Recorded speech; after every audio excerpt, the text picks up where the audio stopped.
Game Boy, NES, Super Nintendo, 3 consoles, 1 game. Let's go. So what I'm doing here, this is going to be a new kind of series I'm going to do on the channel, depending on how popular it gets.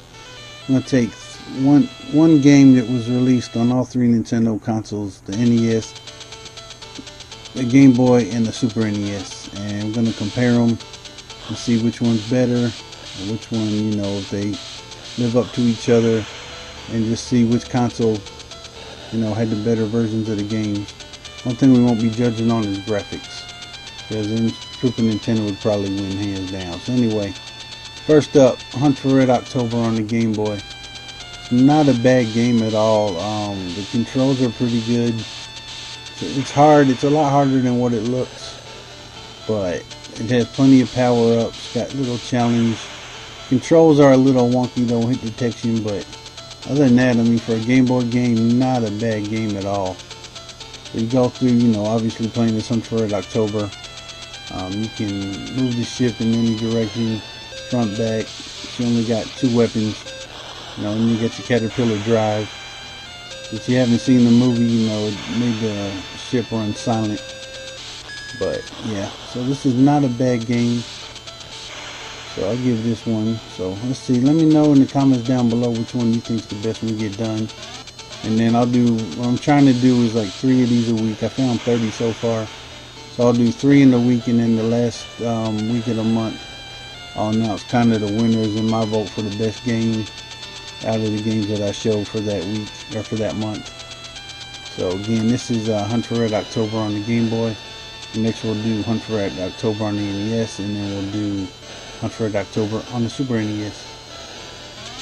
So I hope you guys like it. Let me know in the comments down below which one you think is going to be the best, which one you like the best. Anyway, I'll just play for a minute and we'll get to the NES version.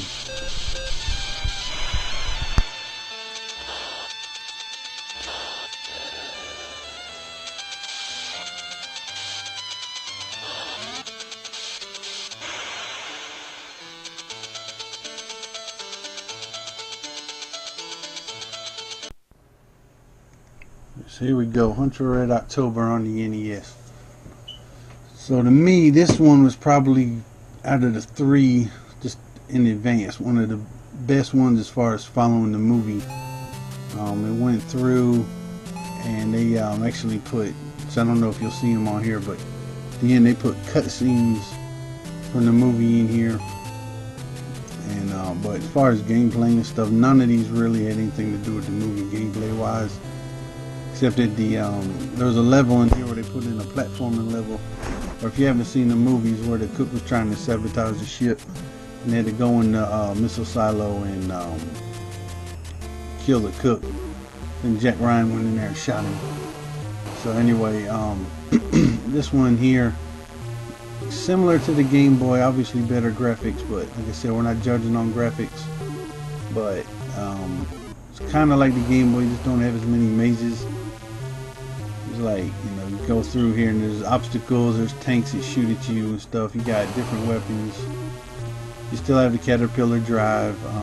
You got the EMC, which you didn't have in Game Boy. So electronic pulse kind of doesn't destroy anything, but it makes their weapons, it neutralizes them. And you get 5 lives to start. You got a time limit.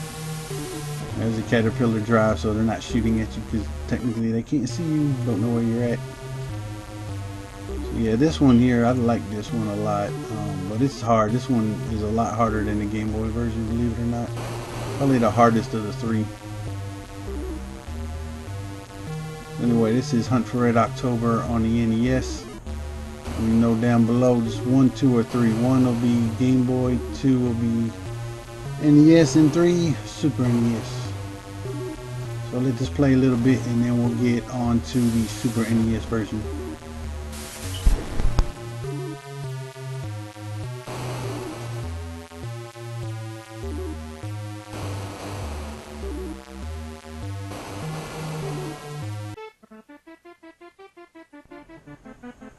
So here we go, Hunt for Red October on the Super NES. Right off the bat, obviously, you got better graphics, but gameplay basically the same as the other two. You got your submarine going through underwater, dodging mines, dodging enemy subs. This one, obviously, though, with the more buttons on the controller, you have more weapons and more, more stuff that you can do. But basically, on the surface, it's the same. That's why we're not judging for graphics. So gameplay basically is the same as the other two. This one's a little bit easier. It's probably the easiest of the three. But it doesn't really have any scenes from the movie in it. The Game Boy one, it tries a little bit, but it's got some stuff in there too that's just kind of weird. But yeah, I like this one. This is the one I probably played the most out of the three. And I used to rent this one a lot, and I finally beat it on probably my third time renting it. So, but yeah, what I'm trying to do with this is basically, 3 games that were released about the same time on all 3 platforms. Kind of compare similarities and differences. Just see which one, is kind of really better. We know the Super Nintendo probably, had the better games, but as far as the ports of the other two, or even the NES being better than the Super Nintendo or even the Game Boy, but just wanted to see it. Thought it'd be kind of interesting. Like I said, let me know down below what you think. 1, 2, or 3. 1 Game Boy, 2 NES, 3 Super NES. And then, like I said, I found 30. If you know any games, list them in the comments also, and we'll do one of those in a future video. So guys, I thank y'all for watching. I thank y'all for voting, and I'll catch y'all at the next one. HGR out. Peace.